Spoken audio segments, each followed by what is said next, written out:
Hello everyone, welcome back. Today, I'll show you how to unblock Facebook Marketplace.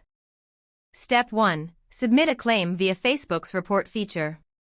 1. Go to Facebook and log into your account. 2. Click on your profile icon in the upper right corner.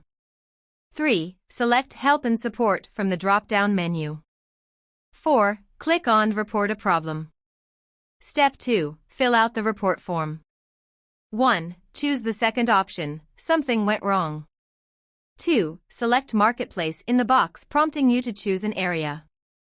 3. Provide brief but precise details about your blocked status on Marketplace.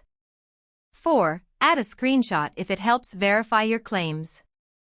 5. Click Submit. Alternative method, using the Facebook mobile app. 1. Open the Facebook app. 2. Tap the hamburger icon. 3. Select Help and Support. 4. Follow the remaining steps mentioned earlier to submit your claim. That's it. Thanks for watching. If you have any questions or need further assistance, feel free to ask. See you next time.